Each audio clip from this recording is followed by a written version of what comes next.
लागेल की अध्यात्म म्हणजे काय. अध्यात्म बदलत नाही, धर्म बदलला तरी. जगातले सगळे धर्म घ्या, मुस्लिम घ्या, ख्रिश्चन घ्या, बौद्ध घ्या, पारशी घ्या, कोणताही हिंदू धर्म घ्या, सगळे धर्म घ्या, सगळ्या धर्माचं अध्यात्म सारखंच आहे. धर्म बदलला, नाव बदललं तरी अध्यात्म बदलत नाही. अध्यात्म म्हणजे काय. दया, क्षमा, शांती, सहिष्णुता, मानवता, अहिंसा हे जो आचरण करतो तो आध्यात्मिक माणूस आहे. ज्याला दया, क्षमा, शांती नाही, ज्याच्याकडे सहिष्णुता नाही, ज्याच्याकडे मानवतेची भावना नाही, माणुसकीची भावना नाही, तो आध्यात्मिक कसा म्हणावा. आणि म्हणून सगळ्या धर्मातलं अध्यात्म सारखंच आहे. जीवनात येऊन आपल्याला चांगलं काही नाही करता आलं तरी चालेल, परंतु वाईट करायचं नाही. नाही कोणाला न्याय देता आलं तरी चालेल, परंतु कोणावर अन्याय करायचा नाही. नाही आई वडिलांना नीट सांभाळता आलं, चांगलं सांभाळता आलं तरी चालेल, पण त्यांना वेदना होतील, त्यांना त्रास होईल असं काही करायचं नाही. नाही रस्त्यात आपल्याला फुलं टाकता आली तरी चालेल, परंतु काटे तरी टाकायचे नाही. नाही गावाचं चांगलं करता आलं तरी चल, परंतु गावाचं वाटोळ तरी करायचं नाही. दुसऱ्याला अडथळा तरी किमान करायचा नाही. नाही कोणाची दारू सोडवता आली तरी चालेल, पण कोणाला दारू तरी पाजायची नाही. एवढं तर करू शकतो आपण. आणि एवढं सगळं दैनंदिन जीवनामध्ये जर आपण करू लागलो तर पुष्कळ परमार्थ आपल्या हातून घडत असतो. पुष्कळ ईश्वराची आणि परमेश्वराची आत्म्याची सेवा घडते. आत्म्याची सेवा घडली म्हणजे तुम्हाला ईश्वराची घडली. याची ध्येय, याची डोळा भोगू मुक्तीचा सोहळा. मुक्ती मोक्ष इथेच सांगितलंय. मोक्ष आम्हा कामारी येत असे तुकाराम महाराज म्हणे, मोक्ष आमच्या घरी कामाला आहे. याची ध्येय, याची डोळा भोगू मुक्तीचा सोहळा म्हणजे काय. इथेच मुक्ती मोक्ष आहे.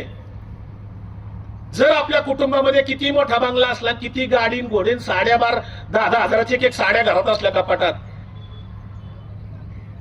सगळ्या गोष्टी आहेत आपल्या घरात, मोठा बंगला आहे, पण आनंद नाही घरात, घरात समाधान नाही, घरात प्रेम भावना नाही, घरात माणुसकी नाही, तर ते स्वर्ग कसा म्हणायचा. तो नरकाचीच प्रतिक्रिया आहे. ज्या घरात आनंद नाही, सुख, समाधान, शांती नाही, तो नरक समजावा. ज्या घरात झोपडी का असना, तुकडोजी महाराज म्हणे, या रे झोपडीत माझ्या, कविता होती बघा तुम्हाला, राजा सजी महाली या झोपडीत माझ्या. या झोपडीला सुद्धा स्वर्गाचं रूप येतं, पण कधी. जर त्या झोपडीमध्ये आनंद असेल, प्रेम असेल, समाधान असेल, तर तिथे सुद्धा आनंद मिळेल. हे दत्तात्रय अण्णा जे पवार आहेत, ज्यांचा दशक्रिया आहे, हे 98 वर्ष जगले हो. सोपं आहे का. आता व्हेंटिलेटर लावून सुद्धा जगत नाहीत. काही माणसं निर्मळ अंतकरणाची होती हो, शुद्ध अंतकरणाची होती. सकस आहार त्यांना मिळतही होता. कष्टमय जीवन जगले जुनी लोक. त्यांचे इतकं कष्ट पुढच्या पिढीला होत नाही. माझ्या वडिलांनी जेवढं कष्ट केलं तेवढं मला नाही शक्य. मी करतोय तेवढे माझा मुलगा करील का नाही गॅरंटी नाही. जुनी माणसं कष्ट करत होती, सकस आहार मिळत होता, शरीराला व्यायाम मिळत होता, आरोग्य आपलं आपल्या हातात आहे. अंधश्रद्धेच्या या जळमाटामध्ये आपण अडकू नका. कुठल्याही प्रकारची श्रद्धा आणि अंधश्रद्धेत फरक असतो. श्रद्धा ही डोळस असते, अंधश्रद्धा ही अंधश्रद्धाच असते. आज आपल्या देशात जी काही गरिबी आहे, त्या गरिबीची काही 2, 4, 5 कारणं निघतात. त्याच्यातली 2 कारणं फार महत्वाची आहेत. एक म्हणजे अंधश्रद्धा आणि दुसरी म्हणजे व्यसनाधीनता. आणखी काही कारणं आहेत दुसरी, पण ही 2 कारणं त्याच्यात आहेत 5 कारणापैकी. वर्ल्ड बँकेने त्याचे निष्कर्ष काढलेले भारतामध्ये सर्वे करून. व्यसनाधीनतेमुळे आपल्या कुटुंबाचे पैसे किती वायाला जातात आणि अंधश्रद्धेमुळे किती पैसे जातात. आपण वर्षाचं बजेट तयार करत नाही. या वर्षभरामध्ये पुढच्या 25 आता साल सुरू झाले. या 2020-25 मध्ये 1 जानेवारीला तर सुरू झालं.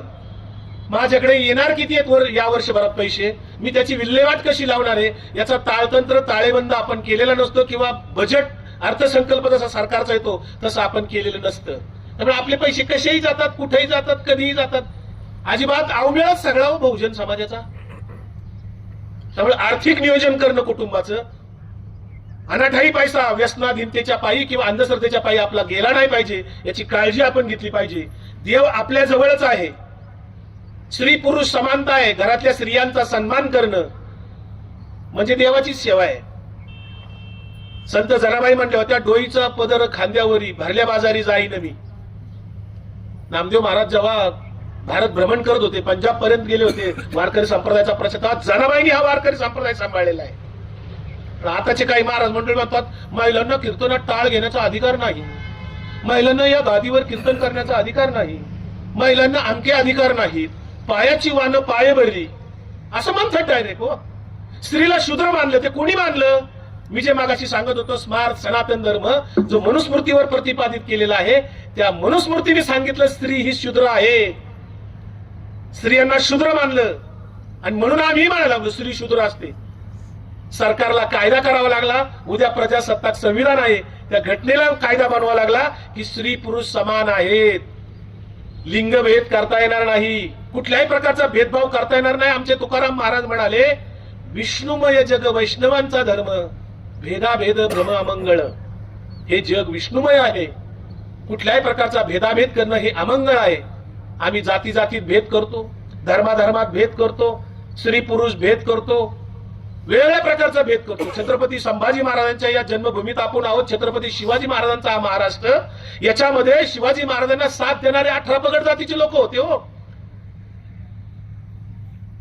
आज संत वाटून घेतलेत, महापुरुष वाटून घेतलेत.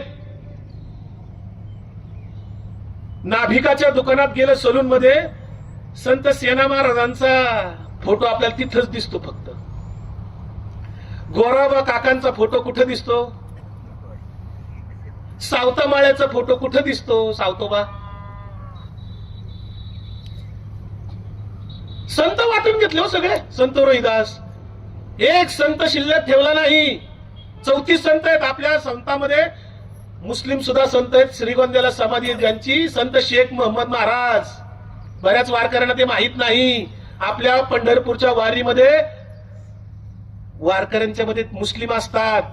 संत शेख मोहम्मद महाराजांची पालखी असते. जवळपास 30 ते 35 मुस्लिम कीर्तन प्रवचनकार आहेत. अनेक तबला वाजवणारे. जाकीर हुसेन मध्ये तबला त्यांचं निधन झालं, मुस्लिम होते. हार्मोनियम वाजवणारे अनेक मुस्लिम आहेत. अहो लांब कशाला? जगद्गुरु तुकाराम महाराजांची पालखी निघाल्यावर इनामदार वाड्यातनं जेव्हा पालखीचं प्रस्थान सुरू होतं तेव्हा तिथे जो पुढे वाद्यकाम करणारे असतात, ताशा वाजवणारा माणूस, पिढ्यानपिढ्या मुस्लिम आहे तिथे. त्याने ताशा वाजवल्याशिवाय पालखी बाहेर येत नाही. आणि पहिला विसावा तुकाराम महाराजांच्या पालखीचा त्या देहूतल्या दर्ग्यावर आहे. हे कधी निरीक्षण केलं का आम्ही? अनेक गोष्टी सांगता येतील. संतांचा धर्म हा मानवता धर्म होता, लक्षात घ्या. संतांनी चातुर्वर्ण्य व्यवस्था नाकारली, कर्मकांड नाकारलं, अंधश्रद्धा नाकारल्या. आणि म्हणून मग या सगळ्या याच्यामध्ये संतांचा विचार जर आम्हाला आत्मसात करता आला तरच आम्ही पुढे जाऊ शकतो. त्यामुळे मोक्ष काय आहे, परमार्थ काय आहे, अध्यात्म काय आहे हे आपण क्लिअर कट समजून घेतलं तर आपल्याला जीवनाचा अर्थ कळायला सोपा जातो. मागाशी मी जे सुरुवातीला तुम्हाला सांगितलं, जीवन म्हणजे काय ते लिहा घरी गेल्यावर, माझ्या जीवनाचं अंतिम ध्येय काय हे लिहा घरी गेल्यावर, हे जेव्हा मी म्हणतोय तेव्हा तुम्हाला हे आधी समजून घ्यावं लागेल. अरे स्वर्ग म्हणजे नेमकं काय भानगड आहे? स्वर्ग कुठे आहे?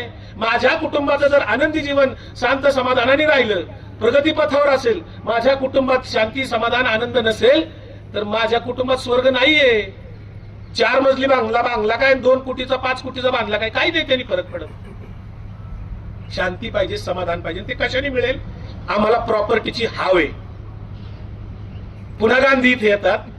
गांधी म्हणतात निसर्गामध्ये एवढी ताकद आहे की सगळ्यांचं पालन पोषण करण्याची निसर्गात ताकद आहे, पण कोणा एकाची हाव भागवण्याची ताकद निसर्गात नाही.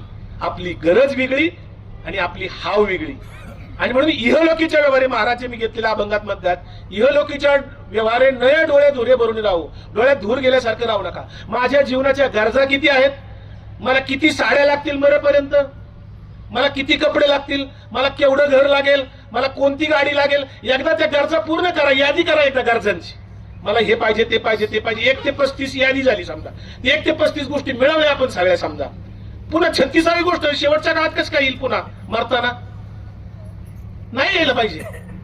आणि म्हणून मग याच्यामध्ये आपल्याला जर आपल्या गरजा कळल्या आणि त्या पद्धतीने आपण जर करू लागलो तर हे सगळं करता येईल आपल्याला. आणि म्हणून महाराज म्हणतायत की आता तरी पुढे हाची उपदेश, नका करू नाश आयुष्याचा, सकळाच्या पाया माझे दंडवत, आपुलाले चित्त शुद्ध करा.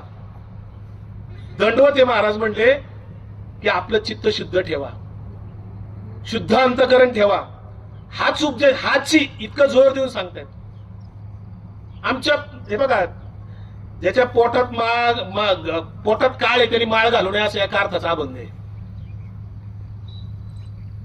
माळ घालून जर पोटात शुद्ध भावना नसतील, शुद्ध आचरण नसेल, शुद्ध हेतू नसेल, तर ते माळ तरी काय करणार? नाही निर्मळ जीवन काय करील साबण. अशा पद्धतीने हे सगळं आहे. संत कबीर याच्यामध्ये म्हणतात की सब ही भूमी बनारसी, सब नीर गंगा होय, ज्ञानी आत्म राम है, निर्मल घट होय. सगळी गंगा सुद्धा एकच आहे. कुंभमेळ्याला लोक गंगा घेऊन येतात. मी परवा गेलो तर नाही आणली गंगा. मी तिथं खरं सांगतो, मी डुबकी पण नाही मारली त्या नदीत. मी गेलो आतमध्ये, का नाही मारली सांगतो. नदीच्या तीरावरून त्या संगमावर जाण्यासाठी नावेतून जायचं. आम्ही 5 जण होतो, प्रत्येकी 300 रुपये. त्या नावेतून आत गेलो संगमापर्यंत, तिथे एक नाव उभी असते फिक्स, त्यांचं यांचं 60 लोट असतं. ते नावात उतरायचे, उभं राहायला 50 रुपये प्रत्येकी. तिथं एक पुरोहित बसलेला आहे, 5 नारळ घेऊन काय तिथं लावलंय, काय सुपारी मांडली केली. तिथं तो म्हणतो तुम्हाला आता इथं शांती, पाप धुवून टाकायच्यात ना तुमची, तुम्हाला आता स्नान करायचे. मग तुम्ही, मी म्हणतो ते काय मंत्र म्हणतो त्याची त्यालाच माहिती, तो काय मराठीत नसतो. कुठलाही मंत्र मराठीत नाही याचं एक मोठं आश्चर्य आहे. जो संस्कृत मध्ये मंत्र आहे, आपण कधीतरी धाडस केलं पाहिजे त्याला विचारायचं, तुम्ही जो मंत्र मानला तो जर आम्हाला एकदा सांगा ना मराठीत नेमका काय मानला तुम्ही ते. आपण विचारायचं धाडस करा कधीतरी. तिथं तो पुजारी, तो नावेत बसताना पूजा करून घेतो. ते नारळ तिथं म्हणतो धरा आता हे गंगेत सोडा, आणि लगेच तो नारळ पुन्हा उचलून तिथं मांडला जातो दुसऱ्याच्या पूजेला. 5च नारळावर लाखो लोकांची पूजा चालली. बरं त्या नावेतून खाली उतरायचं पाण्यात ना, पुन्हा 50-50 रुपये प्रत्येकी. वर आला की तो पुजारी पुरोहित म्हणतो आता तुम्ही पाप धुतली, आता वर आला, आता तुम्ही ब्राह्मण भोजन द्यावं लागेल, ब्राह्मणाला अन्नदान करावं लागेल. मग ते माणूस विचारतो काय करावं लागेल. मग आता तुम्ही 5 ब्राह्मणांना अन्नदान करायचे. मग ते म्हणतात कुठे येतं ना, आम्ही कसं आता अन्न नाही, पैसे द्या आम्ही अन्नदान करतो. मग ते किती द्यायचे? 5 ब्राह्मण. म्हणजे कुठे येतं तर एकच आहे तुम्ही. नाही 5 आमची दुसरे आहेत. मग 300 रुपये प्रत्येकी द्या, आम्ही 5 ब्राह्मणांना अन्नदान करू. एवढं सगळं करायला माझी बुद्धी भ्रष्ट झालेली नव्हती. मला सत्सग विवेक बुद्धी ईश्वराने निसर्गाने दिलेली आहे. माझ्या वारकरी संतांनी सांगितलं देवाकडे जायला रामकृष्ण हरी म्हण, काही तुला देवाकडे जायची गरज नाही. कारण एकनाथ महाराज म्हणले वेदांचा वेदार्थ, शब्दांचा शब्दार्थ, आमचा परमार्थ वेगळाची. हे जर संत एकनाथ महाराज म्हणले, जे ब्राह्मण कुळात जन्मले होते, त्यांनी गंगेचं पाणी आणलं, इथं आणून गाढवाला पाजलं. याच्यातून आपण काय बोध घेणार आहोत? का बोध घ्यायचाच नाही?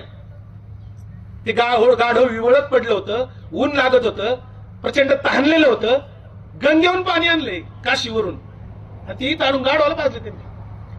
त्यांच्या घरात ते पित्र जेवायची होती, वर्ष श्राद्ध होतं. शूद्र लोकांना त्यांनी जेवायलाच घातलं. तो ब्राह्मण आले जेवायला, म्हणजे आमचं असतं. नाही म्हणजे मी जीव घातली माणसं. काय एकनाथ महाराज संदेश देतात त्याच्यातनं? हा संदेश आपण घेणार की नाही घेणार? आणि म्हणून जर एकनाथ महाराज म्हणतात वेदाचा वेदार्थ, शब्दांचा शब्दार्थ, आमचा परमार्थ वेगळाची. रामकृष्ण हरी म्हणा, तुम्हाला देव भेटतोय, मध्यस्थाची गरज नाही, हे संत सांगून गेलेत. बरं आत्मा परमेश्वर हे 100 वेळा सांगितलंय. ज्ञानेश्वरांनी सांगितलंय, एकनाथ महाराजांनी सांगितलंय, तुकोबांनी सांगितलंय. एक संत असे नाहीत की त्यांना सांगितलंय. खरं तर हे सगळं जर आम्हाला कळत नसेल तर मग आम्ही मात्र अज्ञानीच राहणार. आम्हाला किती काही अजून किती ऐसे कैसे झाले भोंदू, कर्म करोनी म्हणती साधू. तिकडे साधू शब्द आहे. 6 कोण? साधू कोण? मुळात ज्याने 6 धुतले त्याला साधू म्हणतात. काम, क्रोध, मद, मत्सर, लोभ, अहंकार हे 6 ज्याने धुवून टाकले त्याला साधू म्हणतात. मग तिथं साधू तर शस्त्रधारी आहे, ते मारामारी बी करते, मग त्याला अहंकार बी आहे. एका साधू पुढे दुसऱ्या साधूचं कौतुक केलेलं आवडतही नाही. 2 सज्जन माणसं विनाट एकत्र येत नाहीत. 2 चांगली माणसं विनाट एकत्र येत नाहीत. 2 चांगले विचारवंत विनाट एकत्र येत नाहीत. 2 चांगले कार्यकर्ते विनाट एकत्र येत नाहीत. 2 सज्जन प्रवृत्तीची माणसं विनाट एकत्र येत नाहीत.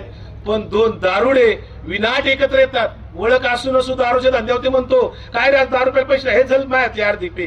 तू म्हणत नाही तू कोणत्या कुणाचा आणि काय चौकशी सुद्धा करीत नाही. एसटीत भेटले तंबाखू खाणारा असतात, शेजारी बसला द्या चुना म्हणत विनाट चुना देतो. 2 दुर्जन, 2 बदमाश, 2 व्यसंगी, 2 लफंगे, 2 गुंड, 2 गुन्हेगार विनाट एकत्र येतात. पण 2 सज्जन माणसं विनाट एकत्र येत नाहीत. दोन चांगली माणसं विनाट एकत्र येत नाहीत, ही शोकांतिका आहे. आणि म्हणून मग याच्यामध्ये आपल्याला ज्या 4 भक्ती संतांनी सांगितल्या, ज्ञानेश्वर महाराजांनी 4 प्रकारची भक्ती सांगितली. एक आर्त भक्ती. आर्त भक्ती म्हणजे दुःख नाशासाठी देवाकडे जायचं, भक्ती करायची, देवाला म्हणायचं देवा माझं एवढं दुःख टाळू दे, माझ्यावरचं दुःख जाऊ दे. एवढं दुःख जाण्यासाठी, दुःखाचं निवारण होण्यासाठी केलेली भक्ती, त्याला आर्त भक्ती म्हणतात. दुसरी भक्ती आहे जिज्ञासू भक्ती. काही लोक भक्ती करतात देवाची, ती जिज्ञासू भक्ती अशी आहे की त्याच्यामध्ये ज्ञान जागृत करून आपल्याला काही माहिती मिळवायची, ज्ञान मिळवायचं, हे जिज्ञासेपोटी केलेली भक्ती, तिला जिज्ञासू भक्ती म्हणतात, काहीतरी जाणून घेण्यासाठी. तिसरी भक्ती सांगितली माऊलींनी, अर्थार्थी भक्ती. अर्थार्थी भक्ती, अर्थ म्हणजे काय? अर्थमंत्री. अर्थ भक्ती, देवाकडे जायचं, तेवढा पगार वाढू दे माझा पुढच्या वर्षी, 7वा वेतन आहे आता 8वा वेतन मला लागू कधी होईल, माझे जेवढे बँकेतले पैसे दुप्पट व्हायचे लवकर, जरा लवकर होऊन दे, तेवढे माझ्या शेजारची 5 गुंठे विकाय निघली, मला ती घ्यायची, तेवढी लवकर मिळू दे, माझ्याकडे लय पैसे येऊ दे.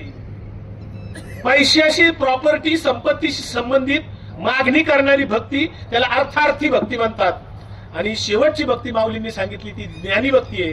ही ज्ञानी भक्ती कुणी सहसा करत नाहीत. ज्ञानी भक्तीमध्ये निरेच्छ भक्ती आहे, निरपेक्ष भक्ती आहे, कुठलीही अभिलाषा नाही, अपेक्षा नाही, काही नाही, निरपेक्ष वृत्तीने केलेली भक्ती, निरेच्छ इच्छेने केलेली भक्ती, ही आपल्याला ज्ञानी भक्ती म्हणतात.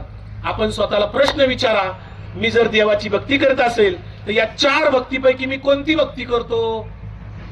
आर्त भक्ती करतो, जिज्ञासू भक्ती करतो, अर्थार्थी भक्ती करतो का ज्ञानी भक्ती करतो?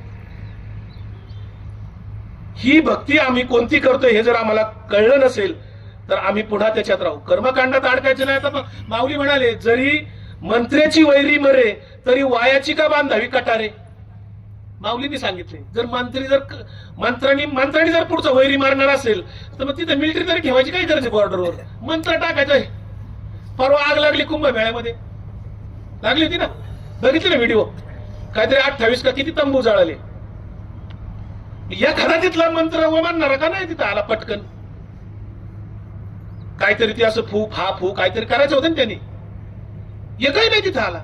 अग्निबामाच्या महापालिकेच्या सरकारच्या गाड्या बोलवायला लागल्या, अग्निबामाच्या गाड्याने तेही जावलं. आणि काही महाराज मंडळी इथून सांगतात, जिथे विज्ञान संपतं तिथे अध्यात्म सुरू होतं. थोतांडे हे वाक्य अतिशय खोटं आहे, बिनबुडाचं हे निराधार आहे. वास्तविक अध्यात्म आणि विज्ञान ह्या 2 स्वतंत्र गोष्टी आहेत. याची तुलना करणंच हा मूर्खपणा आहे. दुसरी गोष्ट, मी आता आध्यात्मिक काय प्रबोधन करतोय या माईकच्या साह्याने करतोय ना, हे विज्ञान आहे ना. मग मी ग्रंथ वाचतो चष्मा लावून,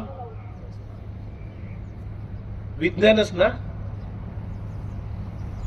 विज्ञान म्हणजे काय? विज्ञान हे प्रवाही असतं. विज्ञानात रोज नवीन संशोधन असतं, रोज नवीन असतं. कालच मी रुबी हॉस्पिटलला गेलो होतो माझ्या भाच्याला घेऊन. आता जगातलं पहिलं मशीन रुबी हॉलला आलंय. हार्टची जर तपासणी करायची असेल वकील साहेब तर एंजिओग्राफी करायची नाही. आता डॉक्टर ग्रांट यांना काल मी भेटलो, 5 मिनिटात आता तपासणी होती तुमची. ती मशीन अशी आली, 25 कोटी रुपयाची मशीन आहे, ग्रांट डॉक्टर सांगत होते. 5च मिनिटात तुमच्या हृदयाचा सगळा त्यांच्या पुढे डेटा येतोय, तुमच्यात ब्लॉकेज आहेत का नाही ते 5 मिनिटात कळतंय. 16,000 रुपये घेतात. एंजिओग्राफी करायचीच गरज नाही म्हणले. आणि झालं ना तसंच. आमच्या नंबरला लागायला काय 10 मिनिटं 15 मिनिटं गेली आणि आतमध्ये 5 मिनिटात आला पेशंट बाहेर, ते रिपोर्ट लगेच नॉर्मल आहे म्हणले. म्हणजे इतकं संशोधन पुढे चाललंय. आता अनेक महाराज साधू जे म्हणत होते ते सुद्धा ऍडमिट केलतात शेवटच्या काळात दवाखान्यात. तर त्यांनी काय व्हायला पाहिजे ऍडमिट ना. जो कोणी म्हणतो जिथे विज्ञान संपतं तिथे अध्यात्म सुरू होतं, त्यांनी विज्ञानाचा कुठेही आधार घेता कामा नये. कुठंच घ्यायचं नाही, शेवटपर्यंत घ्यायचं नाही. मुळात अध्यात्म म्हणजे काय हे जर त्याला समजलं नसेल तर त्यांनी अध्यात्म विज्ञानाची तुलना करणं हा आपला तुमचा आमचा बहुजन समाजाचा सामान्य लोकांचा बुद्धिभेद होतोय. बुद्धिभेद केला जातोय. आणि म्हणून मग या बुद्धिभेदापासून आपल्याला टाळावं लागेल.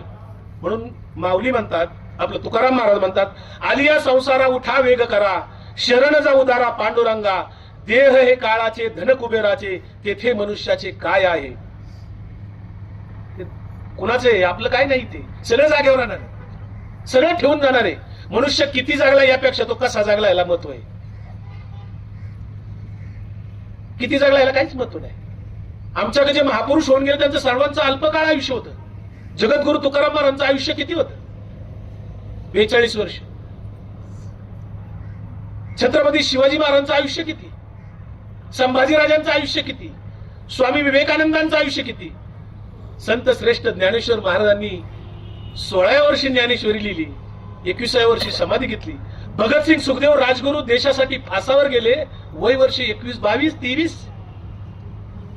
जे जे महान पुरुष होऊन गेले त्यांची वय अल्प होती, पण कीर्ती इतकी करून ठेवली की पुढच्या पिढ्या, हजारो पिढ्या त्यांचं नाव घेऊ शकतात. ज्ञानेश्वर माऊली 12व्या शतकातले, आज 800 वर्ष झाली, पावणे 800 तर झालीच,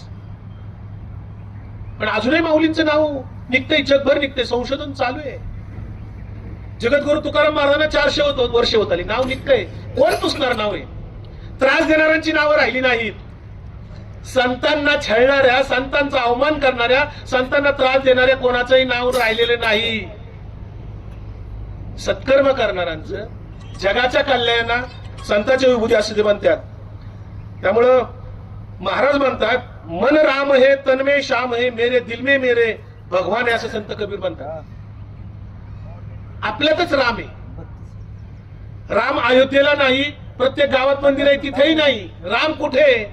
एखादा पेशंट जर बघा शेवटच्या काळात घटका मोजत असेल, काही पाहुणे रावळे भेटून आले त्याला, आणि दुसरे त्याला विचारतात कस काय पेशंट आहे, तो म्हणतो काय नाही, राम राहिला. एखादी गाडी जरी जुनी झाली असेल 15 वर्षाची, तरी तो म्हणतो गाडीत आता काय राम नाही राहिला. एखादं जनावर जावलीचं असतं किंवा आपलं कुत्रं असतं पाळलेलं, ते सुद्धा जर फार शेवटची घटका मोजत असेल, माणूस बोलता बोलता सहज म्हणतं काय राम नाही राहिला आता. म्हणजे काय? आत्मा.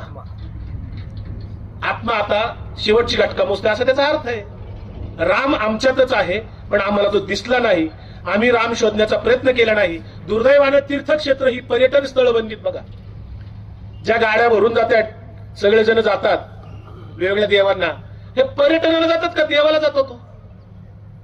खरं सांगा, तुमच्यापैकी काही जण गेलेलेच असतील. पर्यटनाला जातात का देवाला जातात? खरं सांगा. पर्यटनाला जातात, कुठतरी फिरायला जायचं म्हणून चला देवाला जाऊ. पर्यटनाला जातात. तीर्थक्षेत्र ही पर्यटन स्थळ बनली. पूर्वी व्यवहारामध्ये दानधर्म होता. म्हणजे जर एखाद्याला खूप पैसे मिळाले तर तो म्हणायचा एवढे पैसे आता दान धर्म केला पाहिजे. इस्लाममध्ये जकात द्यायची पद्धत आहे 2% बरं का, कंपल्सरी. तुम्ही गावातल्या मुस्लिमाला जाऊन विचारा जकात देतो का म्हणावं.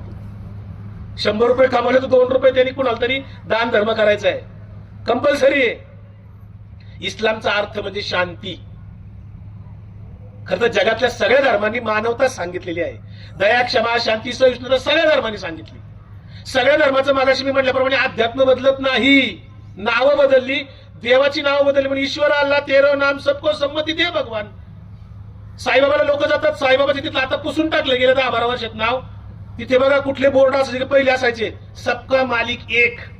आता तुम्ही शिर्डीला जा, सबका मालिक एक पुसूनच टाकले.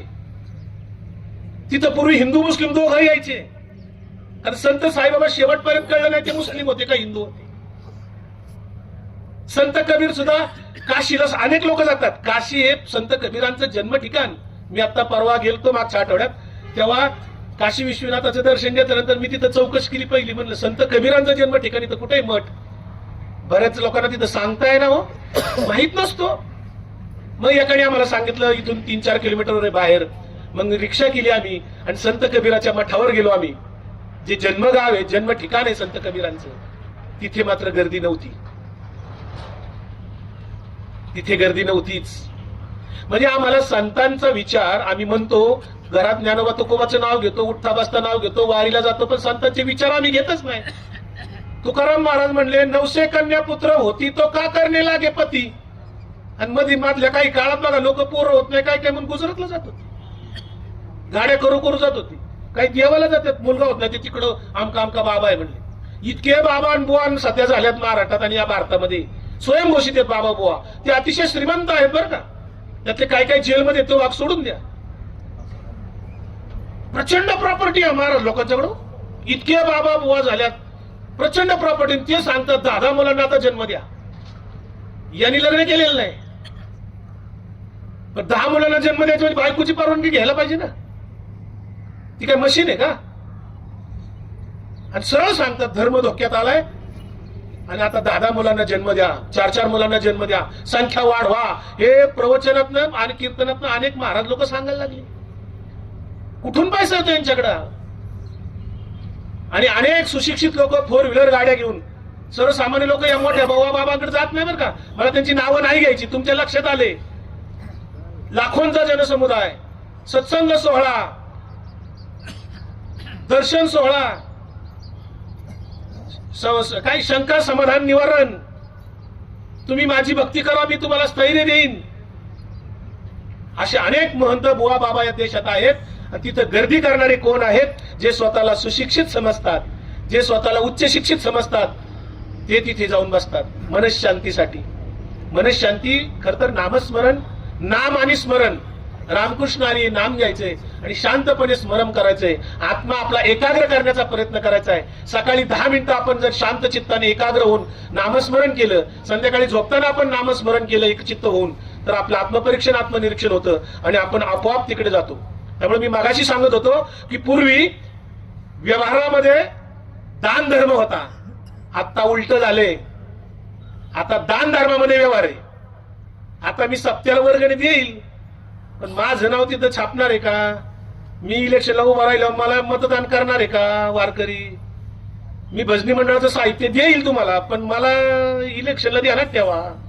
मी क्रिकेटला पोरांना वर्गणी देईल, मी मंदिराला वर्गणी देईल, 51,000 दिली, 1,01,000 रुपये देईल मी वर, पण इलेक्शन आल्यावर मला ध्यानात ठेवा. म्हणजे याला म्हणतात दान धर्मात व्यवहार. पूर्वी असं नव्हतं, पूर्वी व्यवहारात दान धर्म होता. अलीकडेच्या काळामध्ये अल्लापेक्षा मस्जिदच महत्व वाढले आणि देवापेक्षा मंदिराचं महत्व वाढले. दोन्हीकडे सारखेच बरं का कार्यक्रम. तिकडे मुल्ला मौलवी आहेत, इकडे पुरोहित आहेत, पुजारी, सगळं काय काय सांगतात, कर्मकांड सांगणारे अनेक लोक आहेत, देव ऋषी पण आहेत. नाना प्रकारच्या गोष्टी केल्या जातात. समाज त्याच्यात अडकवला जातोय जाणीवपूर्वक. कारण गाडगे महाराज असं म्हणाले, देवळात देव नसतो. कोण असतं? मी नाही म्हणलो, गाडगे महाराज म्हणले. प्रश्न विचार झाला त्यांना विचारा. देवळात देव नसतो, पुजाऱ्याचं पोट असतं. हे माझं वाक्य, शब्द नाही. संत गाडगे महाराज पंढरपूरला जायचे, दरवर्षी जायचे, 15 दिवस पंढरपुरात राहायचे, पण संत गाडगे महाराज कधीही विठ्ठलाच्या मंदिरात गेलेच नाहीत. तिथं वारीला आलेली लोक जेव्हा माघारी परतायची तेव्हा हे यायचे आणि पुढचे 15 दिवस का थांबायचे? संबंध पंढरपूर स्वच्छ करायचे, झाडू हातात घ्यायचे, गोपाळा गोपाळा देवकी नंदन गोपाळा असं म्हणत म्हणत म्हणत संबंध पंढरपूर स्वच्छ करायचे. मग संध्याकाळी कीर्तन करायचे, कीर्तनात प्रबोधन करायचे. तहानलेल्याचं पाणी द्या, भुकेलेल्याला अन्न द्या. ज्याचं आरोग्य नीट नाही त्याला काहीतरी आरोग्याच्या संबंधाने सेवा करा, शिक्षणासाठी मदत करा, गरिबांना मदत करा. अशा प्रकारचा दान धर्म किंवा कार्य, याला परमार्थ सांगितला किंवा याला अध्यात्म म्हणलंय त्यांनी.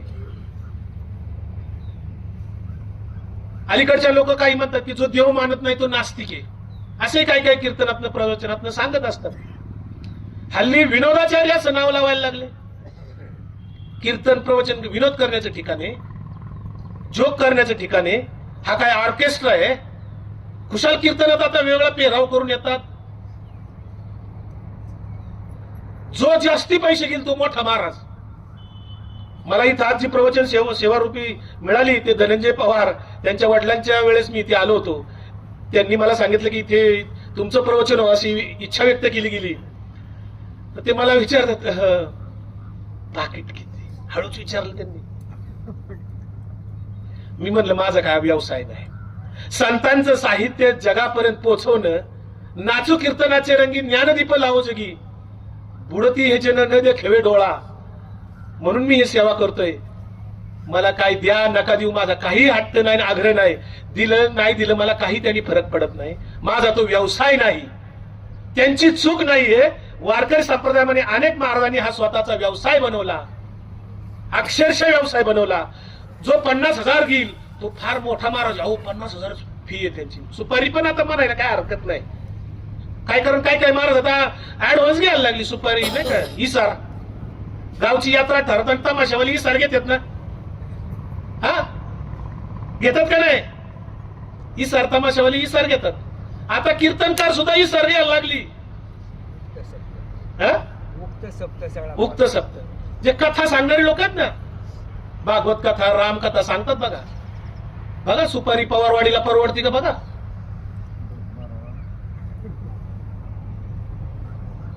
हा गावातल्या देवळात देव लावाय कोण नाही, गावातल्या देवळात झाडून घ्यायला कोण नाही, तिथं दिवा लावाय कोण नाही,